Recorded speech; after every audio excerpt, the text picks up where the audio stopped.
सुप्रभात विद्यार्थी मित्रांनो, आज आपण व्याकरण विभागातील शब्दांच्या जातीतील क्रियापद ह्याला सुरुवात क्रियापद आणि क्रियापदाचे मुख्य प्रकार 2 हे अभ्यासणार आहे. शब्दांच्या जाती आपण पाहिलं, शब्दांच्या जाती किती आहेत? 8 आहेत. त्याच्यामध्ये आपण कोणकोणत्या जातींविषयी अभ्यास केला बघा. अगोदर लक्ष द्या, एकदा पुन्हा मी सांगते. आपण शब्दांच्या जाती 8 आहेत. त्यामध्ये आपण नाम पाहिलं, नाम व नामाचे प्रकार, नामाची व्याख्या पाहिली, नामाचे 5 प्रकार पाहिले. 5 प्रकार कोणकोणते पाहिले? सामान्य नाम, विशेष नाम, भाववाचक नाम, पदार्थवाचक नाम आणि समूहवाचक नाम.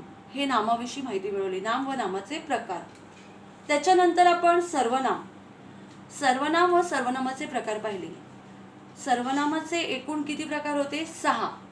त्याच्यामध्ये पुरुषवाचक सर्वनाम, त्या पुरुषवाचक सर्वनामामध्ये आणखी 3 प्रकार होते. प्रथम पुरुषवाचक सर्वनाम, द्वितीय पुरुषवाचक सर्वनाम, तृतीय पुरुषवाचक सर्वनाम. आणि पुरुषवाचक सर्वनामामध्ये सर्वनामाचा दुसरा प्रकार पुरुषवाचक सर्वनामानंतर दर्शक सर्वनाम, तिसरा प्रकार प्रश्नार्थक सर्वनाम, चौथा प्रकार संबंधी सर्वनाम, 5वा प्रकार सामान्य किंवा अनिश्चित सर्वनाम आणि आत्मवाचक सर्वनाम. म्हणजे आपण सर्वनाम व सर्वनामाचे 6 प्रकार सुद्धा पाहिले, त्याचा सुद्धा आपण अभ्यास केलेला आहे. आणि त्याच्यानंतर आपण विशेषण पाहिलं. तिसरा नाम, सर्वनाम, विशेषण, तिसरा प्रकार शब्दांच्या जातीमधला विशेषण. विशेषणाचे प्रकार पाहिले 4 मुख्य. त्याच्यामध्ये आपण गुणवाचक विशेषण, संख्यावाचक विशेषण, सार्वनामिक विशेषण आणि परिमाणवाचक विशेषण हे 4 प्रकार पाहिले. आणि विद्यार्थी मित्रांनो, आज आपण शब्दांच्या जाती, त्यामध्ये क्रियापद, ह्या क्रियापद व क्रियापदाचे मुख्य प्रकार 2, क्रियापद व क्रियापदाचे मुख्य प्रकार 2 पाहणार आहोत. बघा, सकर्मक आणि असकर्मक क्रियापद आणि अकर्मक क्रियापद. पहिला आपण बघूया क्रियापद म्हणजे काय. क्रियापद म्हणजे काय?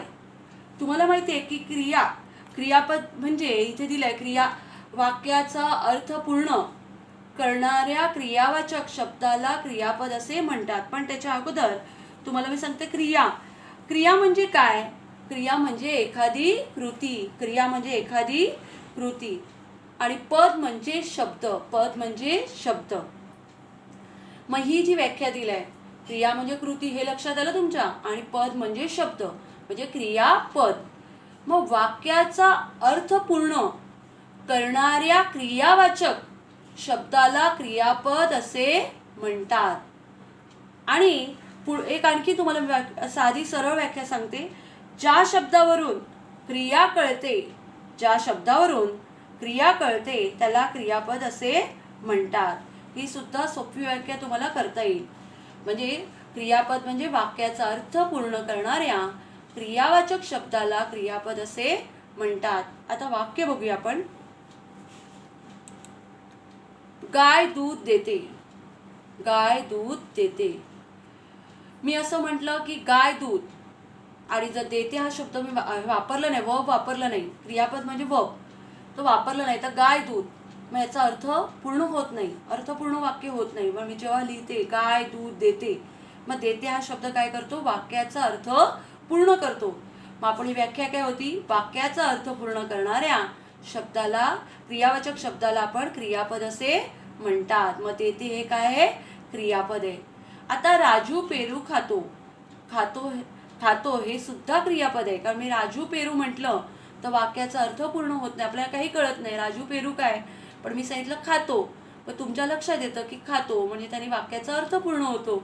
मग जो शब्द वाक्याचा अर्थ पूर्ण करतो त्या शब्दावरून आपल्याला लगेच कळतं ते काय आहेत? क्रियापद म्हणजे वर्ब. वाक्याचा अर्थ पूर्ण करणाऱ्या शब्दाला क्रियापद असे म्हणतात.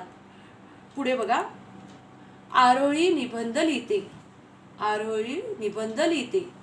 आता आरोळी निबंध मी म्हटलं, आरोळी निबंध, तो तुमच्या लक्षात येईल का? पण मी पुढे लिहिलं लिहिते, तर तुमच्या लगेच लक्षात येणार आरोळी काय करत आहे? निबंध लिहिते. म्हणजे लिहिते हा शब्द काय आहे? क्रियापद आहे. त्याने काय होतं? वाक्याचा अर्थ पूर्ण होतो, म्हणून त्याला काय म्हणतात? क्रियापद.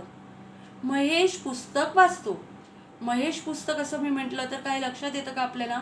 वाक्य अर्थहीन होतो, काही अर्थ कळत नाही. म्हणून महेश पुस्तक वाचतो. वाचतो हे म्हणजे क्रियापद वापरल्यानंतर लगेच लक्षात येतं की महेश काय करत आहे? पुस्तक वाचतोय. म्हणून वाचतो हे काय? क्रियापद आहे. आता तुम्हाला मी सांगितलं 2-3 ओरली उदाहरणं देते, ऐका तुम्ही. राहुल झाडावर चढतो. नंतर मी पाणी पिते. आम्ही मैदानात खेळतो. आता चढतो, पिते, खेळतो हे काय? क्रियावाचक शब्द आहेत.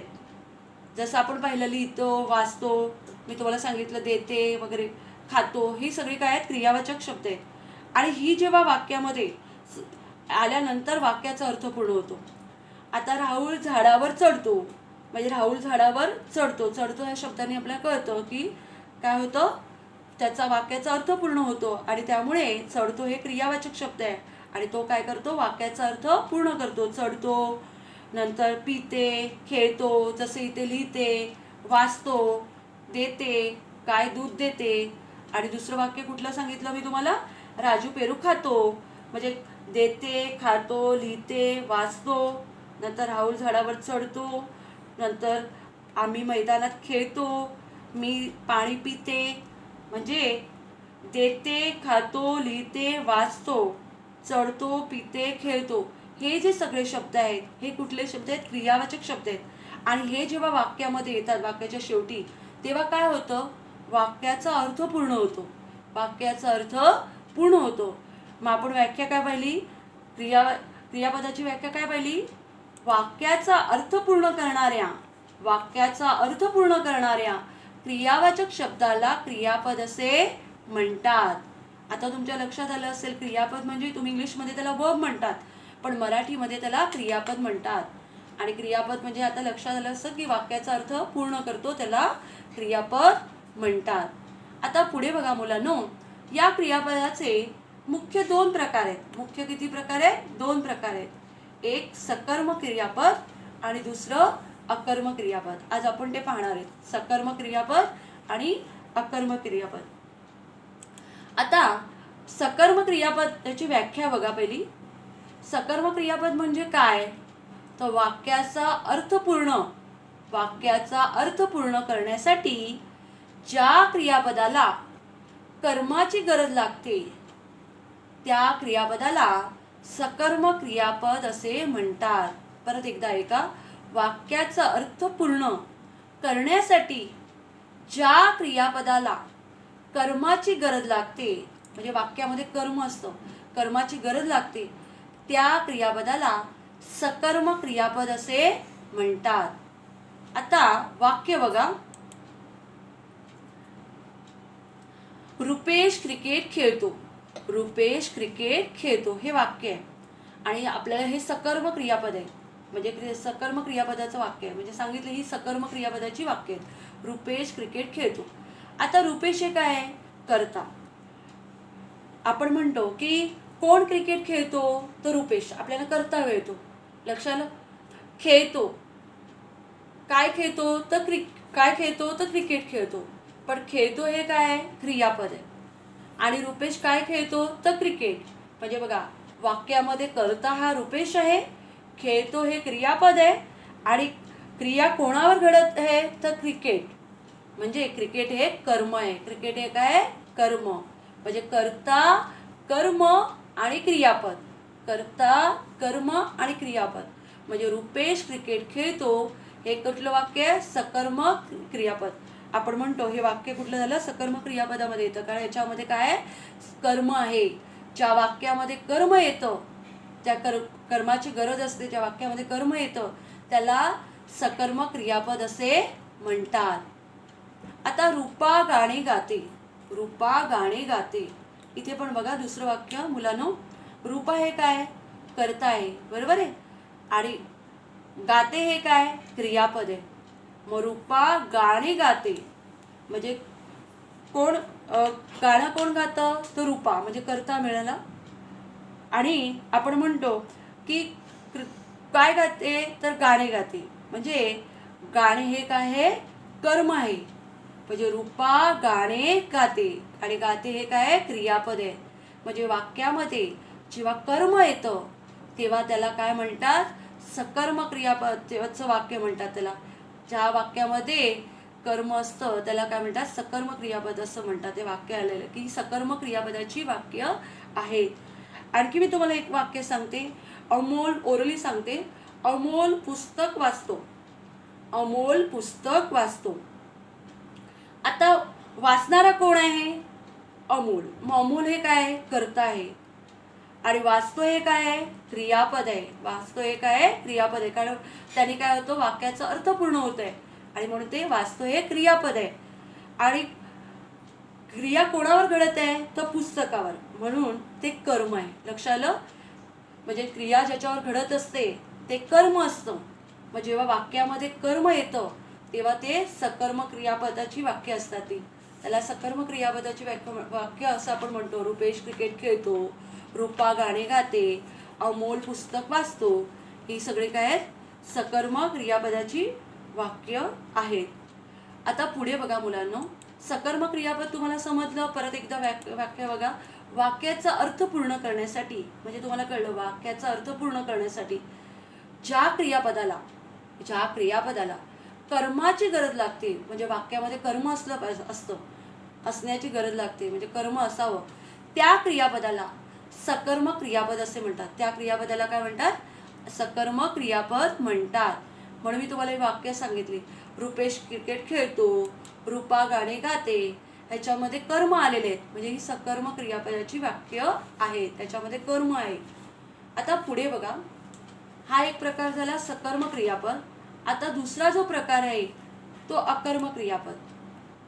आता सकर्म तुमच्या लक्षात आलं मुलांना. एवढं लक्षात ठेवा, ज्या वाक्यामध्ये कर्म येतो त्याला आपण काय म्हणतो, सकर्म क्रियापद. म्हणजे त्या वाक्यामध्ये ते सकर्म क्रियापदाचं वाक्य झालं. आता ज्या वाक्यामध्ये कर्म येत नाही, बघा इथे बघा, अकर्म क्रियापद. म्हणजे कर्म येत, अकर्म क्रियापद याचा अर्थ अकर्म याचा अर्थ कर्म नसतं त्याच्यामध्ये वाक्यामध्ये.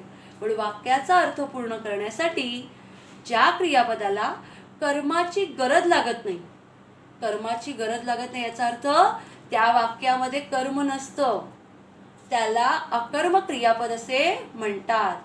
त्याला अकर्म क्रियापद असे म्हणतात.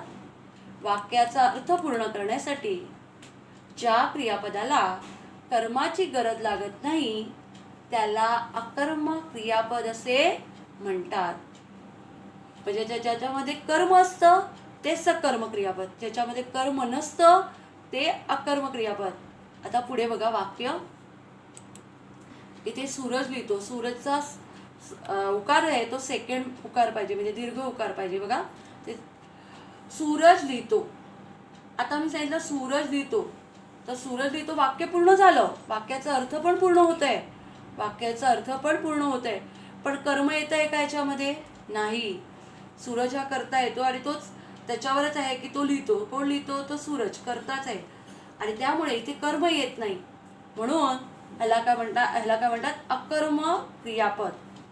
म्हणून सूरज लिहितो ह्याच्यामध्ये कर्म येत नाही, म्हणून ते अकर्म क्रियापद असतं. म्हणजे क्रियापदाला कर्माची गरज लागत नाही, कर्म नसतं, म्हणून ते अकर्म क्रियापद. नंतर मी रस्त्यात पडली. मी रस्त्यात पडली.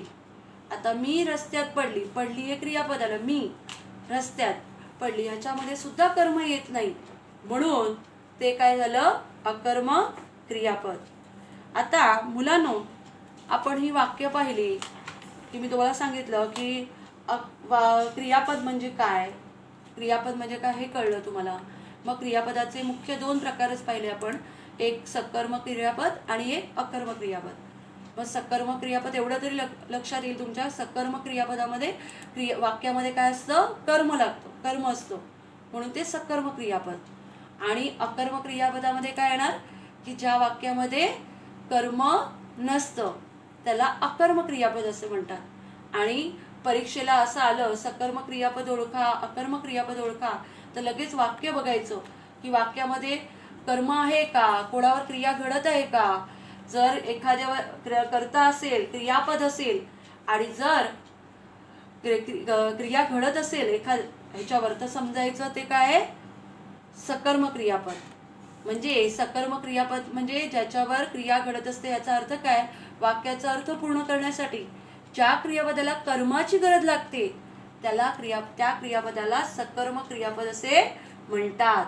म्हणजे ज्या वाक्यामध्ये मी तुम्हाला सांगितलं की कर्म आहे हे कळतं आपल्याला की याच्यामध्ये कर्म आहे, कोणावर तरी क्रिया घडत आहे, कर्ता असतो, क्रियापद असते आणि कोणावर तरी क्रिया घडत असते, तर ते काय असतं? ते कर्म असतं ते वाक्यातलं, आणि म्हणून त्याला सकर्म क्रियापद असे म्हणतात. आणि अकर्म क्रियापद म्हणजे काय? ज्या वाक्याचा अर्थ पूर्ण करण्यासाठी ज्या क्रियापदाला कर्माची गरज लागत नाही त्या वाक्यामध्ये कर्म नसतं, कर्ता असतो आणि क्रियापद असतं. कर्म काही कोणावर क्रिया घडत नसते, त्याला आपण अकर्म क्रियापद असे म्हणतात. हे 2 प्रकार मी तुम्हाला मुख्य शिकवले. आता बघा, थोडंसं तुम्हाला मी होमवर्क दिलेलं आहे, म्हणजे तो तुम्ही मराठी नोटबुकमध्येच हे सर्व लिहायचे एकाखाली एक. त्याच्यानंतर तुम्हाला काय कळलं? परीक्षेला अशा प्रश्न येतात, क्रियापद ओळखा, वाक्य दिली जातात. मी तुम्हाला छोटी छोटी वाक्य दिलेली आहेत. म्हणजे पहिलं तुम्हाला क्रियापद ओळखता आलं पाहिजे. म्हणजे क्रियापद काय आहे वाक्यामध्ये ते ओळखायला शिकले पाहिजे. तर तुम्हाला वाक्यामध्ये किती मोठं वाक्य असेल तरी तुम्हाला ते क्रियापद ओळखता येईल. आणि परीक्षेला क्रियापद ओळखा असं येणार, विशेष ओळखा, नाम ओळखा, सर्वनाम ओळखा, हे सर्व येणार आहे 9वीला सुद्धा आणि 10वीला सुद्धा. त्यामुळे मुलांनो, शब्दांच्या नाती पहिल्यापासून तुम्ही शिकत आले, त्यामुळे त्याच्यावर लक्ष द्या आणि ते वाक्य व्यवस्थित लक्ष द्या. अजून काय समजलं, काय समजलं नाही ते पण नीट लक्ष देऊन ऐका आणि त्याप्रमाणे तुम्ही स्वतःसुद्धा घरी त्याचा सराव करा. म्हणून मी सरावासाठीच थोडा तुम्हाला अभ्यास दिलेला आहे की खालील वाक्यातील क्रियापद ओळखा. काय तुम्हाला काय समजलं ते करण्यासाठी. बघा, राजा शिकारीला जातो. आता वाक्य फक्त मी वाचणार आहे, तुम्हाला क्रियापद ओळखायचे आणि ते अधोरेखित करून पुढे लिहायचे. क्रियापद, मुलगा पतंग उडवतो. याच्यामध्ये जे क्रियापद आहे ज्याने वाक्याचा अर्थ पूर्ण झालाय ते तुम्हाला लिहायचे. पुढे बघा, पुढचं वाक्य, आई पोळ्या लाटते. क्रियापद ओळखा आणि लिहा. पुढचं वाक्य, त्या लहान मुलीला कुत्रा चावला. क्रियापद ओळखा आणि पुढे लिहा क्रियापद. अंडरलाईन करा, फक्त क्रियापद तुम्हाला अधोरेखित करायचे आणि पुढे फक्त क्रियापद असं लिहायचे. माळी झाडावरची फुले तोडतो. माळी झाडावरची फुले तोडतो. त्याच्यानंतर पुढचं वाक्य बघा, गोपाळ पळण्याच्या शर्यतीत वेगाने धावला. लक्ष आलं तुमच्या? आता पुढे बघा, ही तुम्हाला वाक्य दिली क्रियापद ओळखण्यासाठी. आता पुढे बघा, असाइनमेंटमध्ये हे पण दिलेलं आहे. खालील शब्दांपासून वाक्य तयार करा. तुम्हाला छोटे छोटे सेंटेन्स तयार करायचे आहेत, वाक्य तुम्ही करा. बघा, गेला, पाहिजे, म्हणतात, गेले, होता, ही सर्व क्रियापद आहेत. ही सर्व क्रियापद आहेत आणि ह्या क्रियापदाच्या शब्दावरून तुम्हाला वाक्य तयार करायचे आहेत आणि तुम्ही वाक्य बनवा छानपैकी. आणि वाक्य बनवा 1 2, तुम्हाला मी 5च वाक्य बनवायला दिले, ती व्यवस्थित एकाखाली एक अशी व्यवस्थित लिहा. त्याच्यानंतर पुढे बघा, खालील वाक्यात क्रियापदे घालून ती वाक्य पूर्ण करा. आता तुम्हाला क्रियापद लिहायचे. वाक्य असं दिलेलं आहे, मी रिकामी जागा दिलेली आहे. पुढे बघा, वासरू गायीकडे धावत. तुम्हाला लिहायचे कोणतं तिथे क्रियापद येईल, योग्य क्रियापद लिहायचे. नंतर दुसऱ्या वाक्यात, नदी समुद्रास. पुढे क्रियापद लिहायचे तुम्हाला. पुढे बघा, तिसरं वाक्य बघा, मुले गाणी. पुढे क्रियापद लिहून वाक्याचा अर्थ पूर्ण करायचे तुम्हाला. पुढचं वाक्य, शिक्षक कविता. वाक्याचा अर्थ व्यवस्थित पूर्ण करता आलं पाहिजे, योग्य क्रियापद तिथे लिहिलं गेलं पाहिजे. ते पुढचं वाक्य बघा, कुंभार मडकी.